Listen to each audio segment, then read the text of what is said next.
Hola Alexandra, ¿cómo estás? Hola Karen, buenas noches, Qué saludos a gusto. todos.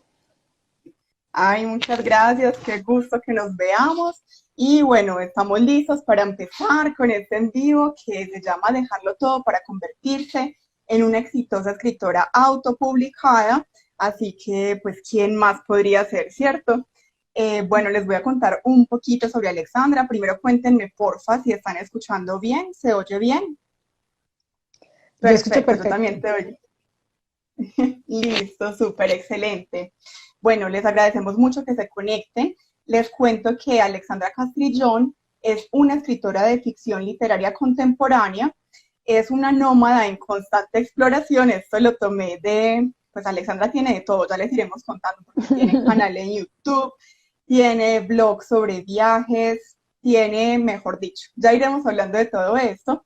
Ha vivido en Medellín, en Bogotá, en Bilbao, Ciudad de México y Miami. De nuevo está viviendo en Ciudad de México y aunque estos sitios en los que alguna vez llamó hogar, nos comenta que pues han sido su hogar, además los viajes que ha hecho alrededor del mundo, dos, imagínense eso, en los 5 continentes le han permitido tener una amplitud de visión y mentalidad que nos transmite a los lectores en sus novelas. Lo digo con toda certeza porque yo la he leído y claro que me ha pasado. Sus novelas tocan temas como la identidad, el amor, los viajes. Su primer libro, que se llama Me muero por vivir, tiene reconocimientos en los reconocimientos, por eso es que yo dije el título del envío tiene que ser ese sin duda, una exitosa escritora autopublicada y, por ejemplo, fue bestseller en Amazon en varias oportunidades, incluyendo el lanzamiento. Fue seleccionada como una de las 20 obras autopublicadas participantes de la Filbo de Bogotá 2020, o sea, la Feria del Libro de Bogotá. Está en la lista de los libros más vendidos por books.co. Esto salió a diciembre de 2019. La primera edición impresa en Colombia se agotó en 3 meses. Háganme el favor, salir uno con una ópera prima y que le pase esto y es finalista del Premio Isabel Allende al libro más inspirador de ficción. Así que, bueno, Alexandra, salúdanos por acá, que ya todos están también saludando. Y sí, por acá dicen que un lujo de invitada, completamente de acuerdo. Bueno, Karen, mil gracias por esta introducción, por la invitación, por supuesto. Me encanta que estemos inaugurando este espacio y creo que va a ser maravilloso tener no solo por, digamos, por el tema que preparaste y que hablamos previamente, sino también ojalá nos hagan muchas preguntas y se animen a participar porque creo que eso va a hacer que la conversación sea todavía más interesante y más inclusiva. Por supuesto que sí, esa es la idea, que ustedes todo lo que se les ocurra nos vayan contando por acá. Igual vamos viendo que nos van saludando, van dejando sus mensajitos, que sos muy tesa, cosas muy bonitas.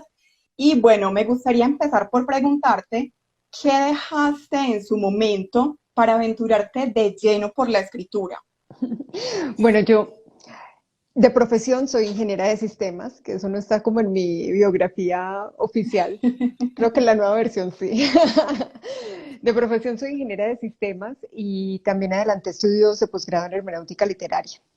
Y mi carrera comenzó justamente en la gerencia de proyectos y después migré como hacia el área de la publicidad, pero inicialmente de nuevo relacionado con sistemas, en una empresa en la que hacíamos desarrollo de páginas web para la agencia de publicidad en la que trabajaba. Luego trabajé como con temas de bases de datos, eso me fue llevando a redes sociales y finalmente lo último que hice fue influencer marketing.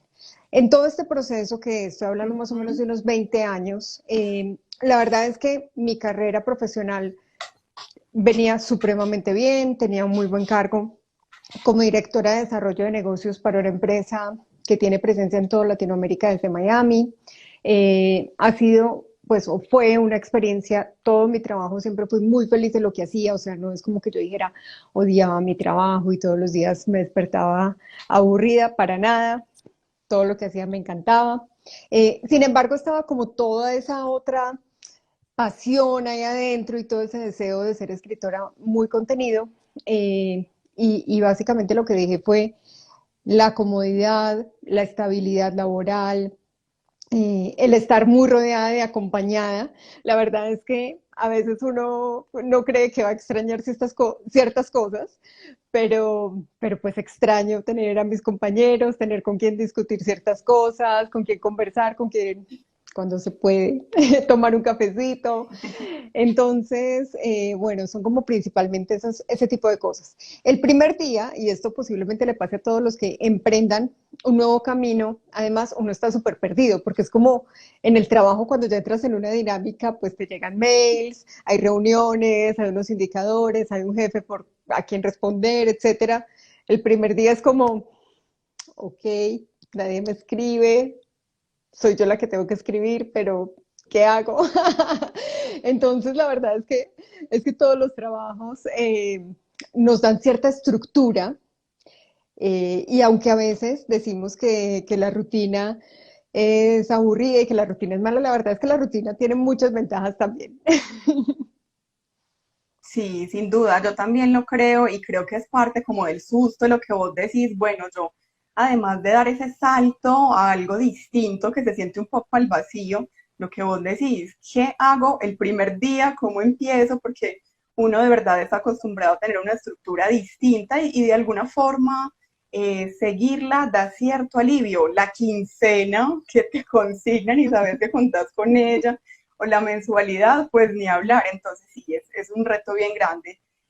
Bueno, por acá nos dicen muchas cosas, siguen diciendo cosas muy bonitas, abren con broche de oro, sus novelas son frescas y con una voz única a nivel literario.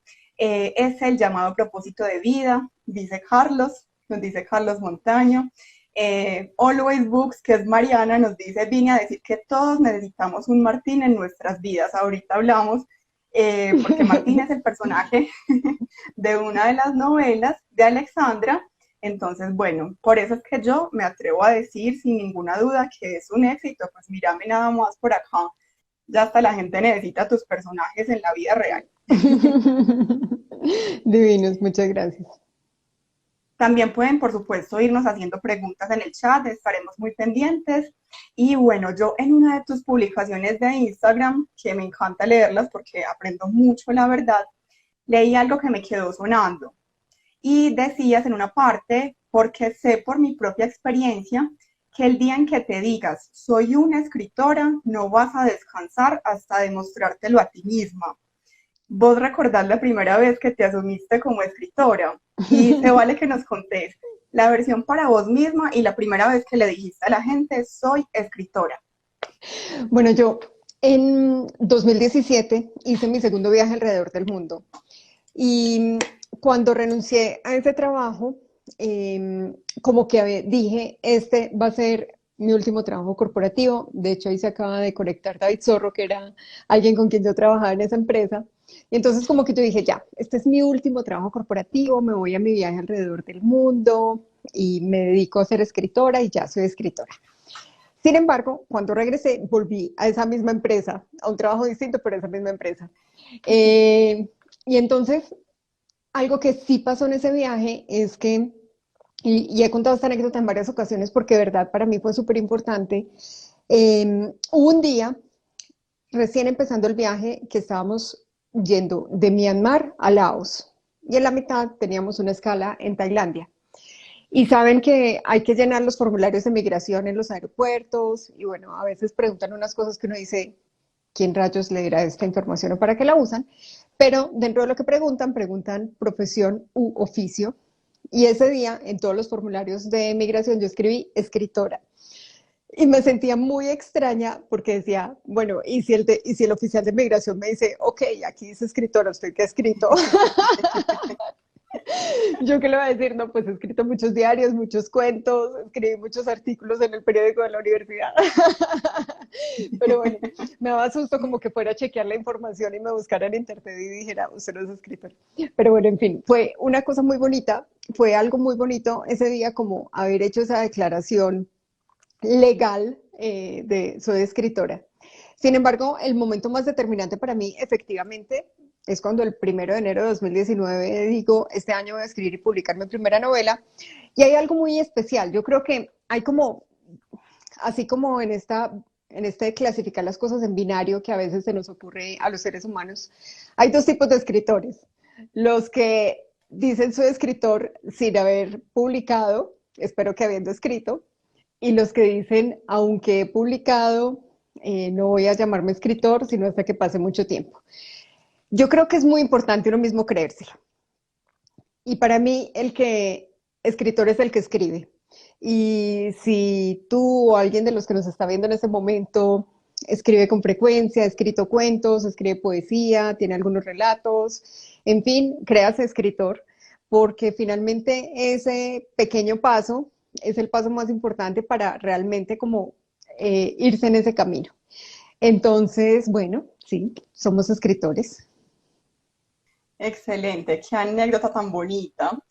Si alguien se atreve de una vez a decir en el chat, soy escritor, conste pues que acá lo vemos y le mandamos toda la energía, que uno a veces tiene mucho miedo de contar sus sueños, pero lo que dice Alexandra, yo estoy de acuerdo, es un primer paso, uno un poco creerse a sí mismo lo que quiere hacer y decir, nada, pues si yo quiero, lo hago y me le voy a meter al tema, pues hágale que soy escritor. Es que si nos da susto hasta decir soy lector, la gente muchas veces a mí me dice, yo no soy lector, no soy lectora, solo leo cada tanto. Y yo, pues, lee, lee. Sí. Por Pues mira acá qué en el lindo, chat, sí, lo que nos están poniendo allí. sí, súper bello. Por acá en el chat también nos dice David, que lo mencionabas ahorita, Ale es una mujer muy talentosa. Azucena Cáceres Corzo pregunta, es un cambio brutal, ¿cómo manejó la estabilidad económica? ¿Algún día 0 pesos o fue muy metódica? ¿Ahorró? Bueno, yo soy súper estructurada y organizada y esa es mi parte como de ingeniera. Entonces, sí, primero, pues tener en mi caso, sí, contaba con una base de ahorros y además con dos circunstancias. La primera, pues con el apoyo de mi esposo, que finalmente sigue siendo digamos, el sostén financiero de la familia. Pero además, cuando yo Ujú. cambié por completo, como que renuncié a este trabajo, ya había publicado Me muero por vivir, que eso no lo aclaré antes. Entonces yo escribí Me muero por vivir mientras seguía trabajando, lo publiqué todavía en ese trabajo y esto me sirvió también como para medir y decir, bueno, aquí sí hay un futuro, esto sí es algo que quiero seguir haciendo, estoy dispuesta, después de haber vivido todo este proceso, a hacerlo una, otra y ojalá muchas veces más. Entonces también ya tenía como esa tranquilidad de, ok, ya publiqué esta primera novela, le está yendo muy bien, eh, puedo como darme el permiso y también darme el lujo, lo tengo muy claro, sé que para todas las personas no es la misma realidad, de dedicarme a esto que es lo que me gusta y lo que me apasiona. Qué bonito. Jenny de México nos pregunta, ¿cuál fue tu mayor aprendizaje como viajera? Bueno, como viajera hay varias cosas que son importantes para mí. Cuando uno hace un viaje de larga duración, es diferente a tomarse unas vacaciones. Y esto, por ejemplo, es una de las reflexiones de Pablo, el protagonista de Me muero por vivir, que hace un viaje de un año. Un viaje de larga duración es vivir un viaje, es cambiar por completo el estilo de vida. Y ahí lo más importante para mí es el desapego, es desapegarse de las cosas materiales en primer lugar, porque bueno, te vas un año, necesitas ser muy estratégico en qué es lo que empacas, en qué es lo que vas a cargar durante todo un año. Se da uno cuenta que realmente cada cosa que tiene pesa, o sea, físicamente pesa, entonces se vuelve muy selectivo sobre qué es lo que lleva, pero además es el desapego a las relaciones o estar físicamente todo el tiempo con las personas que queremos. Entonces estos son aprendizajes súper importantes que para mí han sido muy valiosos, que hoy en día me facilitan mucho también como el día que decimos nos vamos a vivir de Estados Unidos a México, sí, claro, hágale. Un, dos, tres por mí. Entonces, ese desapego es fundamental. Pero lo otro que me han enseñado los viajes y que lo aplico mucho en la escritura es que tener una planeación es lo que realmente me permite improvisar. Cuando tengo un plan, por ejemplo, para un viaje largo, cuando tengo un plan, cuántos días, en dónde, en qué lugares, etcétera, eso me permite estar más tranquila en el día a día, sentarme a tomar un café, estar más relajada, si un día me perdí de algo, no importa porque sé lo que pasa el otro día. En la escritura yo lo aplico también, yo hago como mi mapa general de lo que voy a escribir y eso es lo que me permite también improvisar y ser flexible en el proceso y en el camino. Perfecto. Ahora que nos hablas de planes, Always Books nos pregunta que si es verdad que Alexandra está planeando escribir una trilogía. Yo diría que en este momento ya no es un plan, ya es una realidad. ¡Wow! Porque ya voy como por la mitad de ese primer libro, ya tengo toda la estructura de lo que va a ser el segundo y el tercero, entonces sí, ya eso es una realidad. Es una realidad, felicidades, así como que Carlos es poeta, como que Jean Mahan se ve es escritora. Bueno, hay muchas realidades por acá muy bonitas saliendo a flote. Ah, por acá también nos dicen, soy guionista, pero nunca me he atrevido a escribir una novela. ¿Por dónde empezar? Me lanzo y aprendo en el camino. Aprendo primero lo que necesito antes de lanzarme. Y hay un hashtag que dice, mi cabeza va a estallar. Me encanta. Voy a conectarlo con un correo que recibí hoy de una lista que estoy suscrita y decía, muchas veces pensamos que tenemos que aprender muchas cosas antes de hacer algo. Es decir, tomar otro curso, me meto a otro taller, voy a, no sé, empiezo algo nuevo en la universidad, un diplomado. Esto aplica para todo, no solo para la escritura. Pero en realidad es Ujú. como el síndrome del impostor ahí diciendo, no estás preparado, no estás listo, no estás listo, no estás listo, ¿cierto? Lo que proponían en este correo que me llegó hoy es que decía, cuantifica cuánto tiempo estás gastando en aprender algo y cuánto tiempo estás gastando en aplicarlo o estás invirtiendo en aplicar lo que estás aprendiendo. Entonces, si estás gastando más tiempo en aprender y no estás aplicando nada de eso, en realidad te estás mintiendo porque no es algo ni que necesites en el momento, ni que estés aprovechando, y lo más probable, ya este es mi aporte, es que seas el síndrome del impostor diciéndote, todavía tienes que tomar otro curso, todavía no sabes bien, todavía espérate un poquito. Entonces, mi recomendación es que vayamos haciendo como un balance entre las dos cosas. Yo creo que hay que seguir aprendiendo y, por ejemplo, en mi caso, de verdad que todos los días como que estudio algo. La semana pasada estuve en el Hey Festival en Querétaro aprendiendo. O sea, creo que me faltan años luz para todo lo que quiero aprender en la vida, pero mi tarea más importante todos los días, ya que soy escritora, es escribir. Y a veces, por ejemplo, estoy haciendo contenido para Instagram, estoy haciendo un video, no me sale, y hay un momento que digo, a ver, mi tarea más importante es escribir, no es hacer videos. Entonces, busquemos un poquito ese balance, porque también solo en el momento que ejerces, es decir, solo en el momento que escribes, vas a ser consciente de que es todo eso que todavía te falta aprender. Si no, es como una nebulosa. O sea, hay tanto conocimiento infinito que, pues, podríamos quedarnos en otro curso, otro curso, otro curso. Pero cuando empezamos a escribir, cuando tal vez alguien lo lee, cuando alguien nos dice, oye, te falta un poquito más en los personajes, trabajar un poquito más la trama, listo, ya voy como yendo hacia algo un poco más concreto. Súper, mira, yo estoy muy de acuerdo y hay una enseñanza de una jefe que tuve que creo que fue como lo que me acabó de dar el espaldarazo para atreverme en muchas cosas y es que ella siempre me decía, lo perfecto es enemigo de lo bueno. Entonces yo siempre quería como hacer las cosas si ya sentía que estaban perfectas. Nunca he encontrado ese punto, sinceramente nunca lo he encontrado. Por ejemplo, yo abrí mi cuenta de Instagram a finales del año pasado sin saber manejar Instagram. Y no es que ya lo maneje una cosa loca, pero sí he aprendido mucho porque cuando me metí en esta vaca Practicando. loca, Ujú. tuve la necesidad real, que creo que eso es muy distinto cuando uno ya como que le responde a una realidad y aprende. Así que vos metete que seguro que en el camino te vas puliendo, pero empezar es súper importante. Sí, total.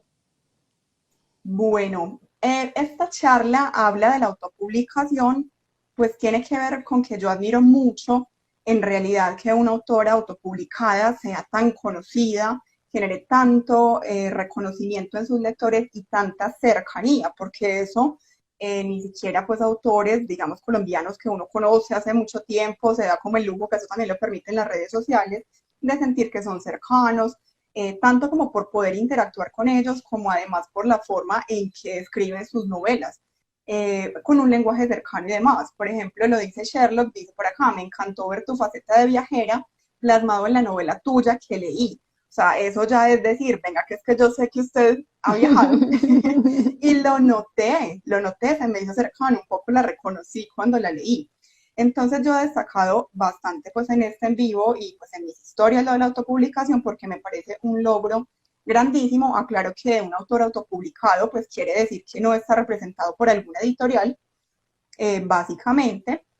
Y me gustaría preguntarte por qué fue la autopublicación el camino escogido y por qué sigue siendo, porque vos ya llevas 3 libros autopublicados.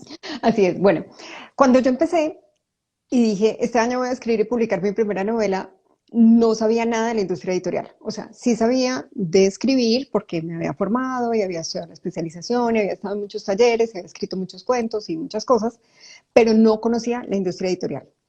Más allá de pronto del sentido común y lo que todos creemos que puede ser, ¿cierto? Entonces empecé a investigar y me di cuenta que los procesos editoriales en las editoriales tradicionales son muy largos porque, primero, pues porque tienen un calendario editorial muchas veces ya preestablecido, o sea, hay editoriales que ya saben qué es lo que van a publicar este año y el próximo, de repente tienen ahí algunos espacios, pero en realidad ya todo está muy definido, porque es difícil apostar por un escritor desconocido, entonces hay que pasar muchos filtros, porque para llegar a esos filtros también puede tomarse mucho tiempo, tal vez sea necesario seguir unos procesos larguísimos, es decir, el camino con una editorial tradicional podía tomar años.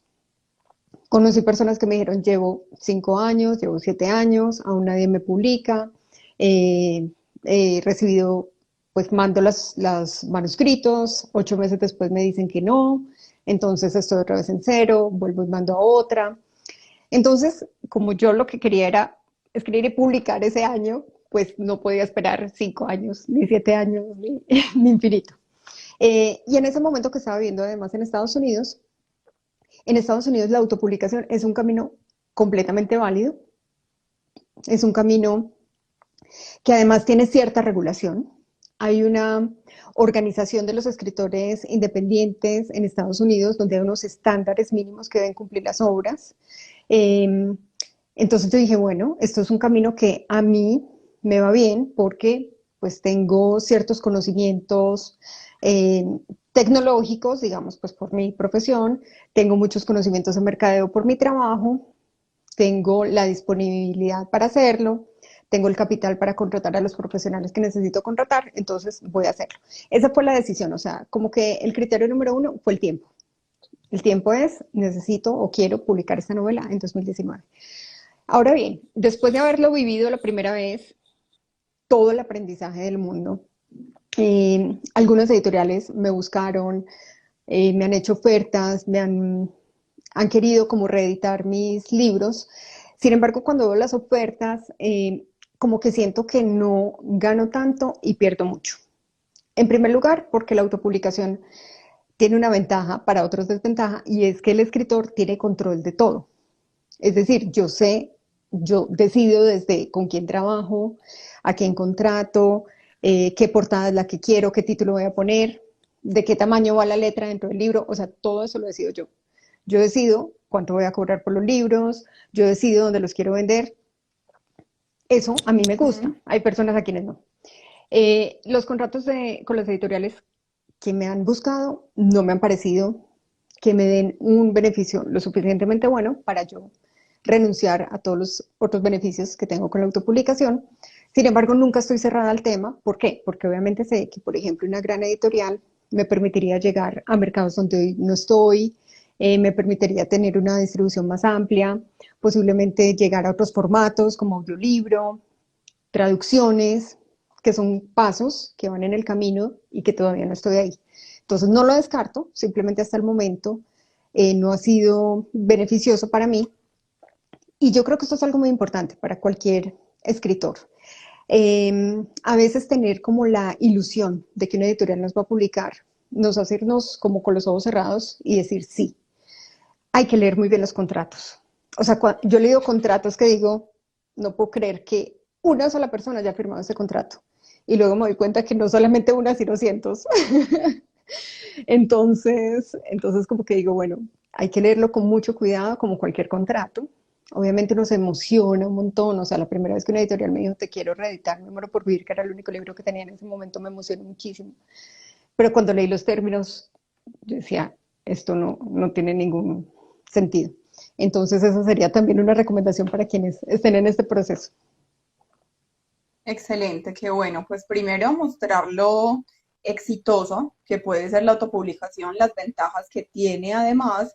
Y sí, es cierto que digamos que en las artes es muy fácil lo que nos han enseñado como esperar al productor musical que nos grabe, a la editorial grandísima. Y está bien, está perfecto, también es una opción súper válida, pero es lo que vos decís, o sea, mira realmente uno qué es para uno, que hace parte de eso, de conocerse.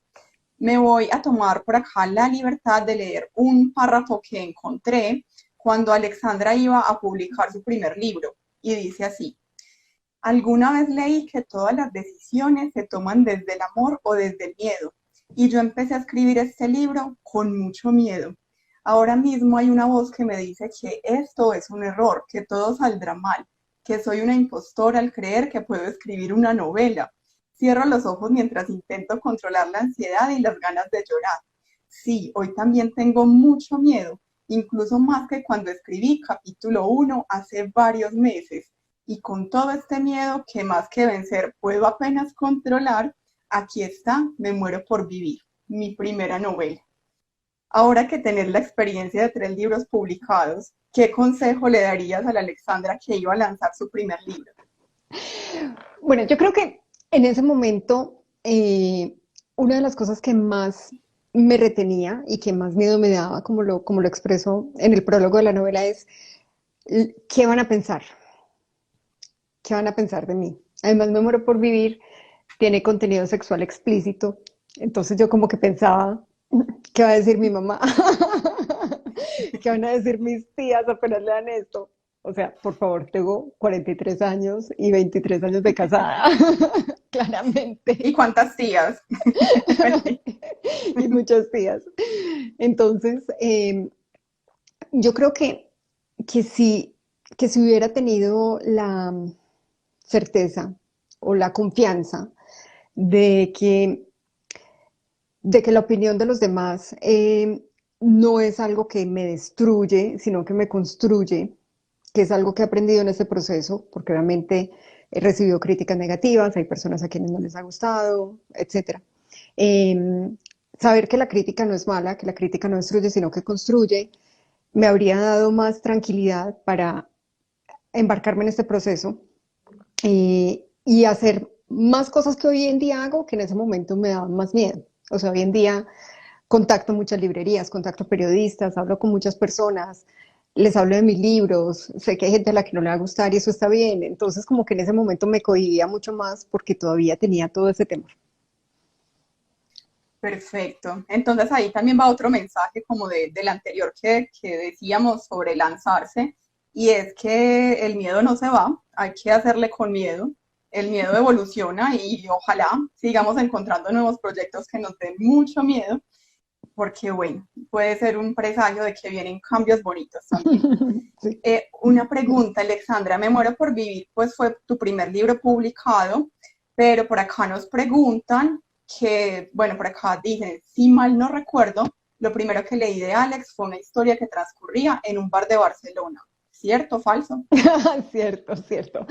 Bueno, eh, escribí muchos cuentos, escribí muchos, no era de Barcelona, era de Bilbao, que es donde yo viví, pero sí, tengo muchos cuentos escritos, muchos que hice cuando estaba en talleres de escritura, y uno de esos cuentos transcurre en un bar en Bilbao.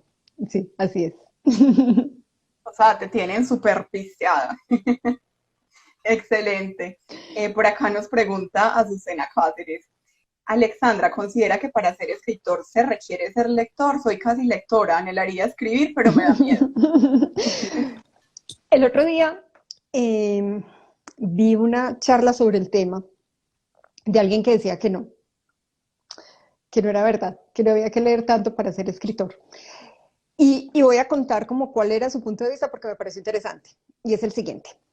Todos los humanos tenemos la capacidad de contar historias. Contamos chismes, cuando niños les contamos a los papás cómo nos fue en el colegio, en el trabajo todo el tiempo estamos contando historias, o sea, la comunicación humana está basada en contar historias. Entonces todos, de alguna manera, tenemos esa capacidad Y esta persona en esta charla, que en este momento no recuerdo quién era, decía eso, decía, si tú tienes la capacidad de contar historias, tienes la capacidad de escribir. Sin embargo, y ahí viene como la contraparte, la realidad yo pienso es que la lectura nos ayuda a desarrollar habilidades más desde la técnica para que esas historias queden bien contadas. Porque claramente cuando contamos las historias desde la oralidad, nos enredamos, medio lo arreglamos, mezclamos una cosa con la otra, la contraparte nos ayuda con su feedback y dice, no, pero a ver, no entendí, esto que dijiste era esto o era aquello, ¿cierto? O sea, el contar historias con la voz y en tiempo real, pues nos permite como más flexibilidad. Cuando vamos a contar las historias en un libro, se requiere técnica, se requiere entender ciertos principios de la narrativa, se requiere tener muy claro cómo es la construcción de universos, de personajes, o sea, hay ciertos detalles desde la técnica que leer, como que nos lo van implantando cerebralmente. Entonces, por eso, buenos lectores pueden llegar a ser buenos escritores porque tienen como todos esos elementos allí. Y esto creo yo que complementado con la práctica, con ejercicios, con tener personas que nos ayuden y nos orienten, pues va a ayudar a que sea mejor. En resumen, para escribir no es indispensable leer, pero creo que si somos buenos lectores, eso nos ayuda a tener más elementos técnicos para que la escritura pues funcione mejor para los futuros lectores. Yo comparto eso porque yo como lectora siento y estoy de acuerdo con una frase de Héctor Abad en el sentido de que él menciona algo como, no estoy diciendo pues acá textual, pero es más o menos como que si el arte es la realidad, el arte queda sobrando. Y creo que más allá que contar historias, digamos, de una manera normal, la técnica y nutrirse con otras lecturas va enseñando como un poco, a veces a exagerar una escena para que alguien la pueda sentir. El mismo Héctor Abad decía como dar un beso pues a alguien que uno quiere es delicioso, pero ¿cómo transmito eso? O sea, si yo digo como tan netamente lo que es dar un beso, puede sonar hasta repulsivo. Entonces la literatura tiene, por ejemplo, algo ahí adicional que sí creo que de ir leyendo uno va captando un poquito ese espíritu. Total. Bueno, vamos a hablar ahora, ya hablamos de Memoria por Vivir, que es el primer libro, Voy a y vamos a mostrarles hablar la un poco portada, que no se sobre, las he mostrado. claro que sí, Aprovechemos acá por para supuesto. verla. Para quienes Es no lo empastadura, conocen. Esta es mi está versión en pastadura, sí. Acá tengo los de pastadura. súper, tiene muy buenas reseñas en Amazon, en Goodreads, en todo lado. Yo fui muy juiciosa mirando y dije, ¿pero qué es esto? Bueno, les cuento sobre Detrás de mi nombre, la sinopsis. Dice así, cuéntenos en el chat quiénes ya lo han leído o a quienes con esta sinopsis les interesaría leerlo.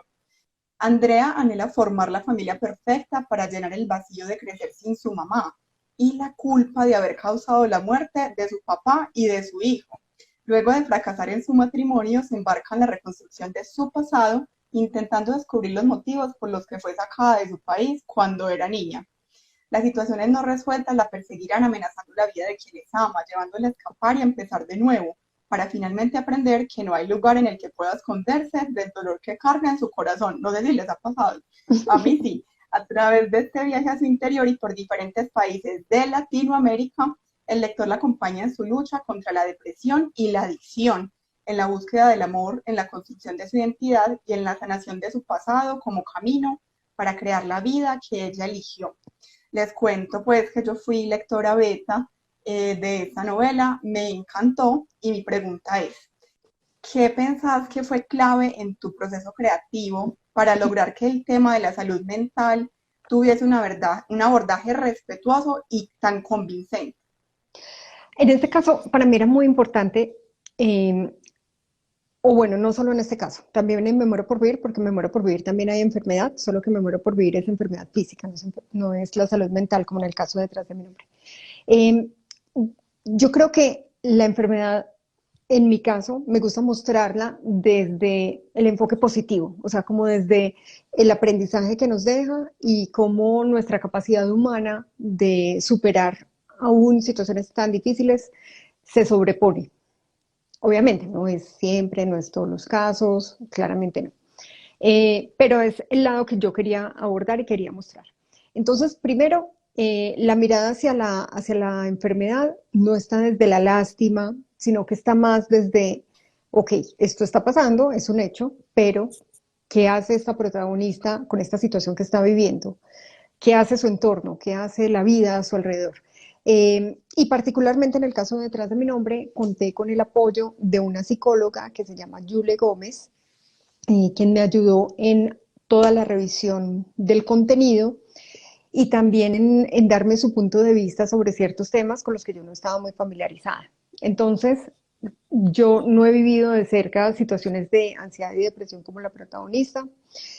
Obviamente conozco personas que se han pasado por allí, siempre hago entrevistas, siempre pregunto como, bueno, ¿cuál ha sido tu caso? ¿Qué fue lo más difícil, lo más complicado? ¿Cómo lo superaste? Etcétera. Sí tuve cerca una situación de un hermano medio con un problema de drogadicción, entonces allí se ven unos elementos que de pronto yo conocía un poquitito más. Pero creo que es clave esto y es, primero, el respeto hacia las personas que tienen alguna condición, sea la que sea, porque si no es algo que yo conozco de primera mano, pues primero necesito entender un poco de qué se trata. Segundo, la documentación, no solo con lo mucho que leí, sino, siempre lo digo, mi recurso favorito al momento de escribir es la llamada a un amigo.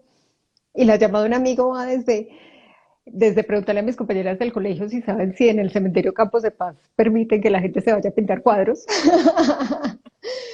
o cuál es la línea del metro que llega al tour de grafitis, eh, hasta pues consultar, en el caso detrás de mi nombre, conté con el apoyo de Yule para la parte de la salud mental. Tuve un amigo que se llama Danilo Rojas, que es pintor, que me ayudó con la parte de la pintura. Y aunque esta novela pasa en México, Colombia y Argentina principalmente, que son países que conozco muy bien, pues también busqué amigos locales que me ayudaran a revisar ciertos detalles. Hay un paso rápido por Chile, allí también una amiga que vive en Chile me ayudó. Entonces, no sé, yo creo que mi trabajo está lleno de muchos amigos.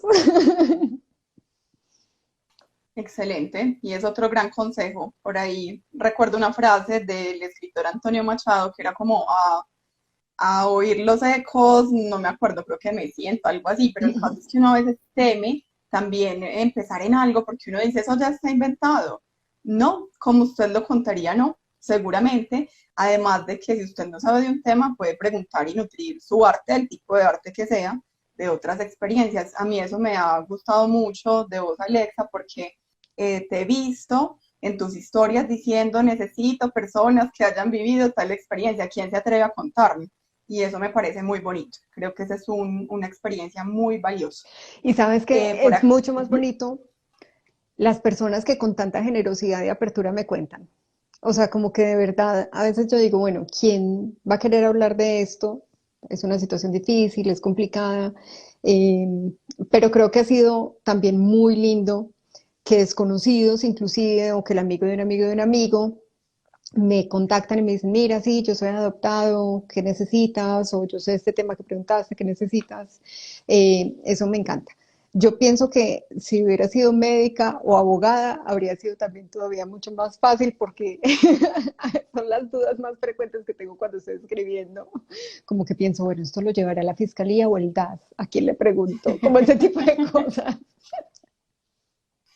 Claro, por supuesto. Pero claro, cuando uno se embarca en sueños, se va a perseguir los sueños grandes a profesiones que le faltan y Sí. también a conocimientos que le sobran y que uno cree que de pronto no los va a usar. Uno a veces cuando cambia de vida dice como de un cambio radical, lo que sabía no lo voy a volver a usar, mentiras, que eso se resignifica y empezás a utilizarlo en tu proyecto nuevo. Estoy segura que te tuvo que pasar y se Sí, nota, sí, de hecho se total. nota mucho. Por acá dicen cosas súper lindas, lo quiero leer, me interesa leerlo, lo dice Sherlock, dice yo lo leí y lo amé, talento de sobra, dice Carlos, Janet nos dice hermoso y me encantó, Mariana de Always Book dice detrás de mi nombre es mi favorito de todos los libros que Alex ha publicado hasta ahora. Ella te va a seguir leyendo, eso está Sí, clarísimo, divina. hasta ahora. Llevo leídos dos y un cuarto. Encontraste muchos claustrofóbicos que estabas buscando por Sí. estos días. Sí, en mi cuarta novela, que por ahora se llama Encontrándome, la protagonista, Dani, es claustrofóbica Entonces, bueno, yo tengo un claustrofóbico cercano que es mi esposo, lo que pasa es que él no es severo. O sea, hay ciertas cositas que le dan susto, pero no al nivel que yo quería que le pasara a esta protagonista. Y la verdad es que sí. Hay algo muy interesante y es que cada vez que alguien me contacta, o por ejemplo, yéndome a ese caso de los claustrofóbicos, suele pasar que la gente dice, esto me pasa a mí y no le pasa a nadie más. Janet, por ejemplo, fue una de las que me contactó y me contó su experiencia. Eh, es que esto que me pasa a mí no le pasa a nadie más. Y la realidad, mi trabajo como escritora es encontrar esos puntos comunes que en el fondo sí les pasa a todos. Puede ser que cada quien lo manifieste distinto, pero hay algo en común, hay ahí ese hilo conductor, llamémoslo de alguna manera, que es lo que yo necesito encontrar, esa esencia, para que definitivamente cuando quede plasmado en el personaje, los lectores al leerlo digan, sí, me identifico porque eso también me pasa a mí. Excelente. Vamos a ver a cuántos les ha pasado, se sienten identificados con la trama de Entre Redes. En Entre Redes hay de todo. Yo también fui lectora beta de Entre Redes. Tuviste un gesto súper lindo con varios de tus lectores, de quienes te leímos antes del lanzamiento, que enseguida nos cuentas un poco sobre los lectores beta. Y es que, por ejemplo, un día Alexandra a mí me dio la sorpresa, yo retroalimenté de acuerdo a lo que leí y me dijo, Karen, vas a salir en el libro, o sea, vas a tener un aporte en el libro. Muchachos, me volví un personaje literario. Yo por ahí salgo justamente con mi cuenta de Instagram. Entonces, bueno, les voy a leer un pedacito sobre qué va Entre Redes. Arroba J escritor y arroba Marcelinda90 se conocen a través de Instagram. Los mensajes que comparten y la dinámica que se va volviendo más íntima los llevan a convencerse de que el otro es la persona perfecta. Sin embargo, la identidad de la que se enamoran no es más que la que decidieron construir para las redes sociales. Por eso nosotras estamos sin filtro, consecuencia. Las verdades ocultas, la manipulación y la ambición hacen parte de los elementos de esta historia contada a dos voces, que además nos transporta por diferentes escenarios de Colombia, Nueva Zelanda y Turquía. ¿Podrías explicarnos cómo funciona el tema de los lectores beta y qué impacto tuvieron en esta obra como tal? Atención ahí porque ese es un consejo gigante, me parece una estrategia bellísima para acercarse. Bueno, en la industria del software, que es de donde yo vengo, se utiliza el tema de los probadores beta, los beta testers. Es decir, cuando se está construyendo el software, se le pide a alguien que va a ser el usuario final que lo pruebe y encuentre todo lo que no funciona. Ese es el principal objetivo de esos probadores beta.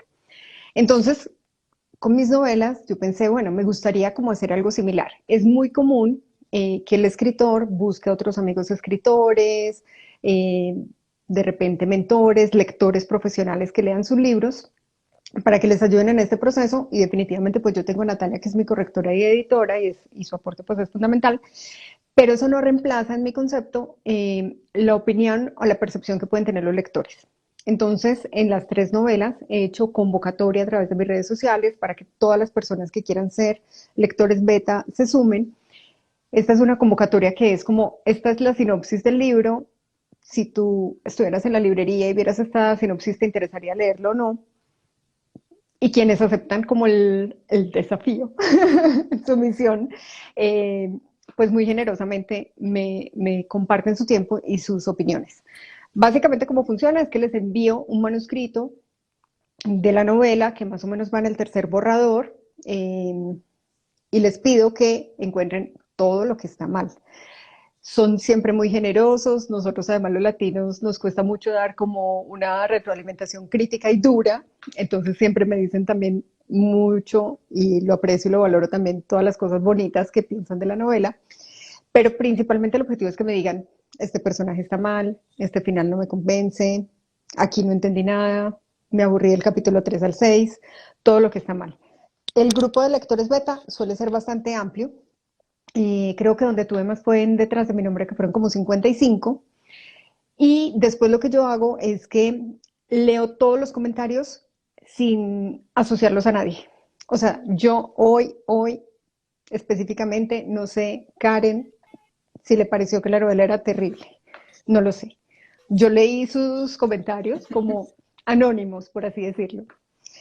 ¿Por qué? Porque tampoco quiero como pensar, bueno, no, este que lee mucho le doy más valor a su comentario que este que lee menos, o este que es hombre, o este que es mujer, o este que es más joven, porque al final lo que quiero es estos lectores que decidieron leer mi libro con esta sinopsis, con un tiempo límite y contestando un cuestionario, así de estructurada, ¿qué opinar?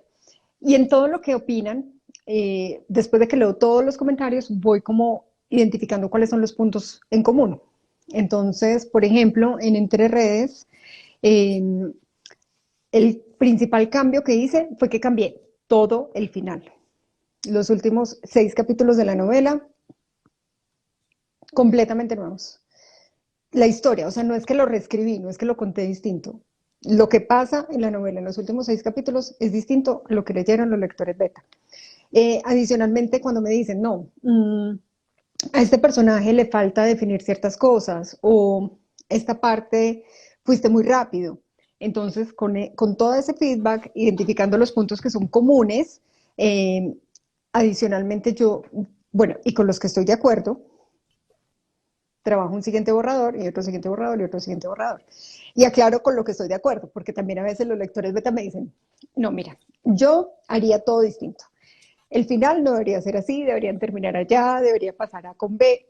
Si eso no está alineado con mi visión del libro, pues no. En este caso cambié todo el final de la novela, porque después de leer la retroalimentación me di cuenta que el camino que yo había elegido no era el camino que realmente yo quería para estos personajes y por eso lo cambié.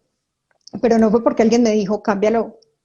De hecho, muchas personas les gustó y creo que hay algunos lectores beta que después lo van a leer y dicen, me gustaba más el final anterior, podría pasar.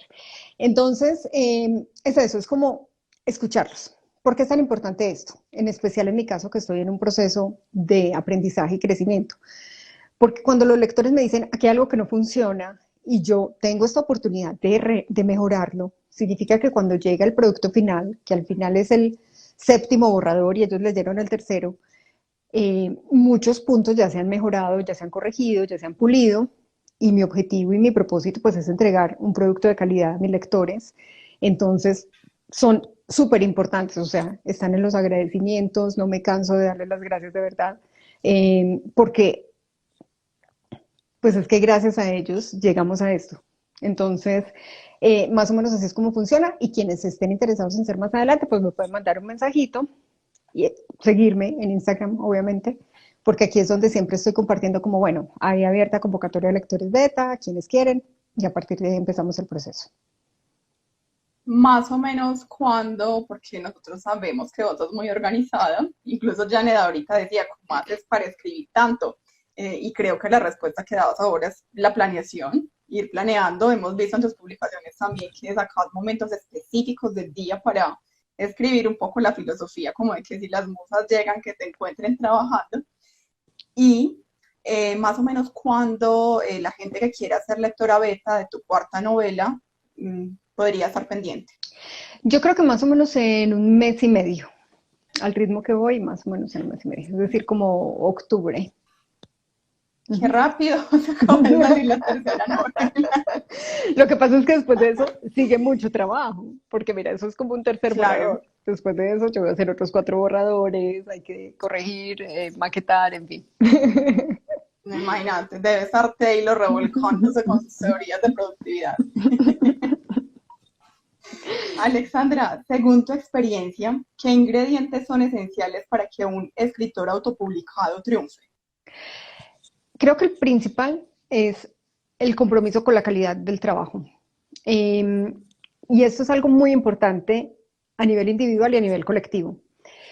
Cuando un escritor autopublicado no es detallista o no está lo suficientemente comprometido con la calidad de su trabajo, los lectores que compren su libro van a sentirse defraudados al encontrar que no pasó por un proceso de corrección o tal vez al darse cuenta que estuvo mal diseñado, que está mal catalogado en una categoría incorrecta en Amazon o en una librería.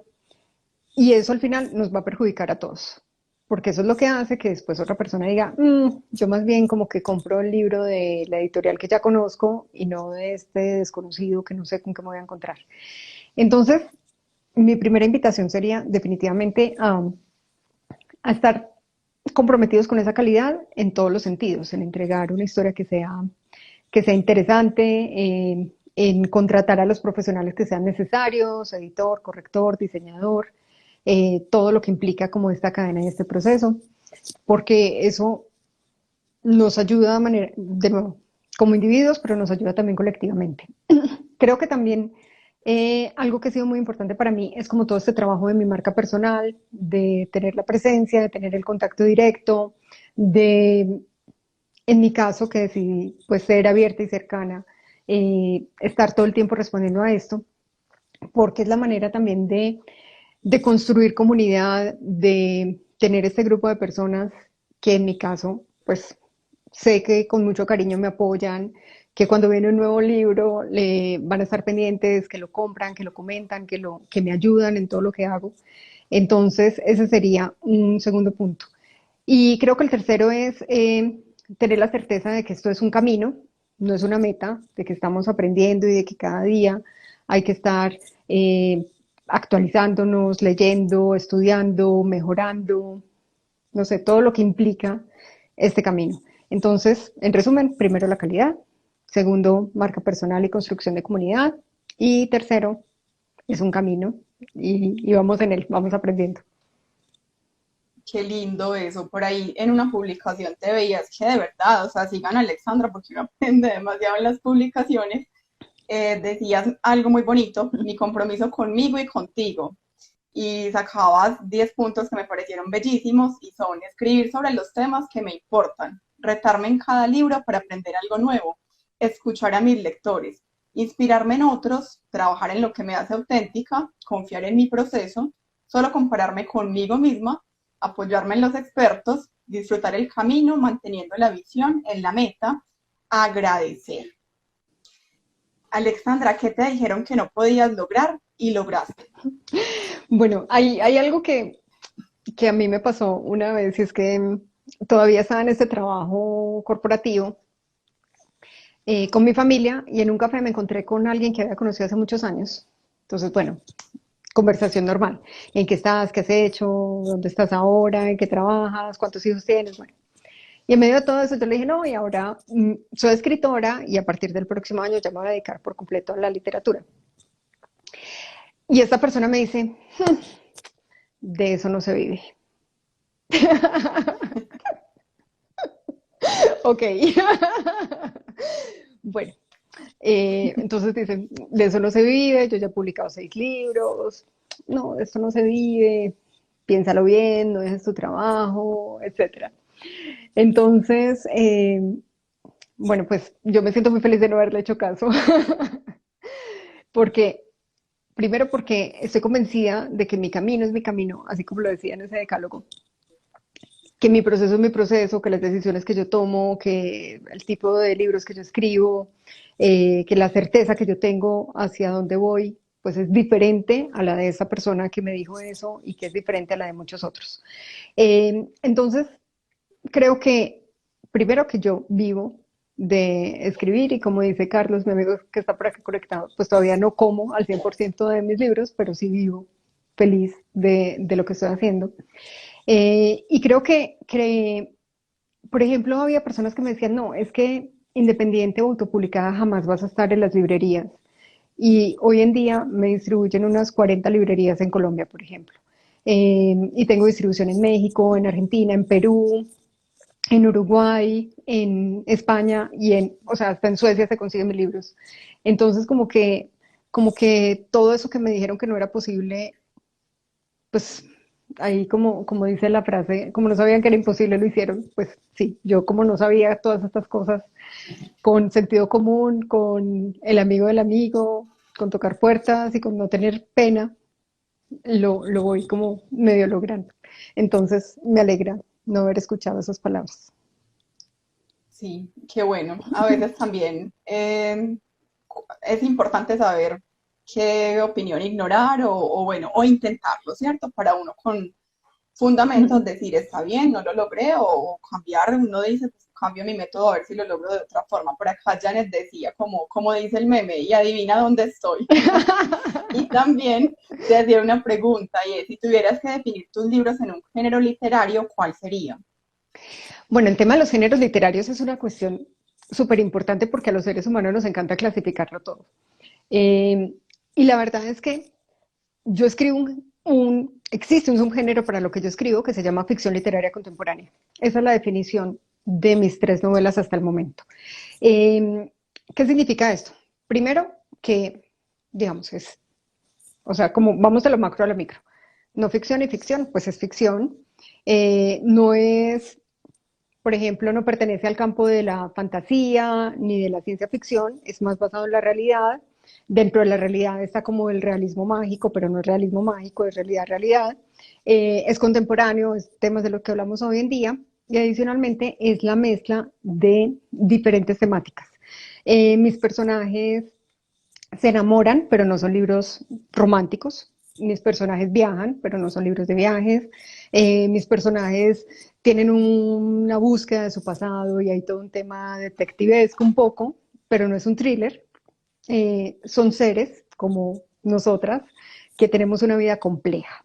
Entonces, en la ficción literaria contemporánea se mezclan como todos estos ingredientes con un balance o buscando un balance entre lo interior y lo exterior, entre la descripción y la acción. Y esto es un poco lo que hoy en día encuentran los lectores en mis libros. Ahora bien, en Encontrándome, que es la cuarta novela que estoy escribiendo, me estoy yendo más hacia acción y aventura. Es un libro más enfocado un poco en tecnotriller. Hay mucho tema allí de inteligencia artificial y esto hace parte como de una exploración también que estoy haciendo y que hace parte de mi camino.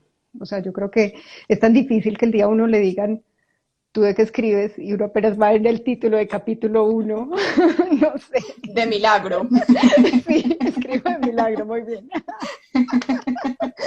Entonces, bueno, ese sería el género actual, ficción literaria contemporánea. Perfecto. Una última pregunta. ¿Nos confesarías una meta que tengas para este año, que en diciembre quieras como ver por ahí decir, en 2021 logré esto?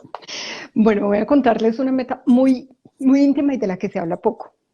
Hoy en día yo vendo más o menos 150 libros al mes.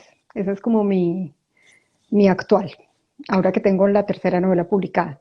Yo quisiera terminar el año con 500 libros mensuales. Esa es como mi meta desde lo cuantitativo, por así decirlo.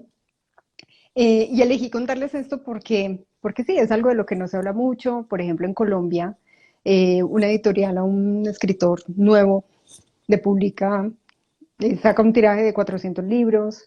Eh, un escritor un poco más conocido le sacan 1000.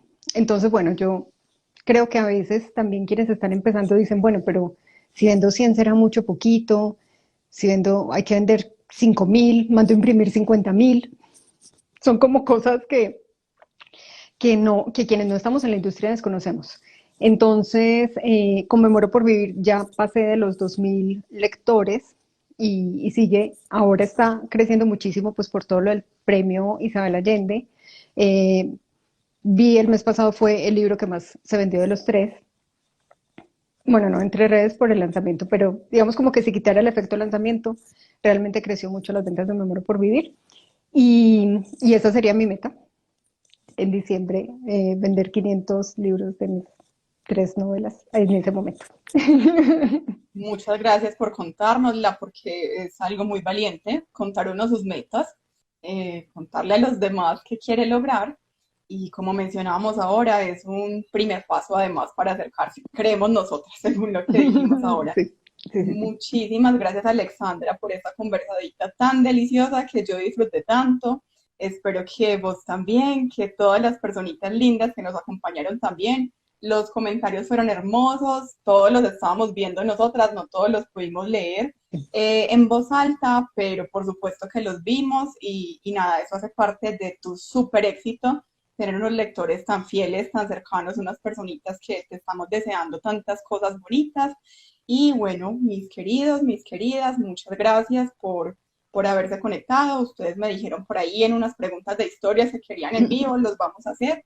Gracias por haberse conectado. Y Alexandra, si quieres decir algo, por supuesto.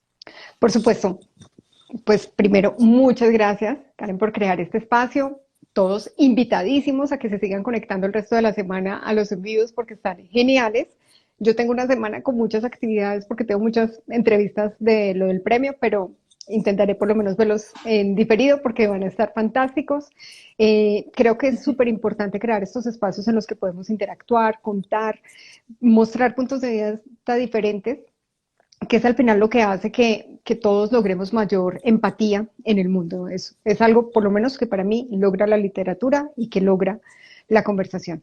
Gracias a todos los que se conectaron, definitivamente por ahí iba viendo sus mensajitos, gracias por sus preguntas también.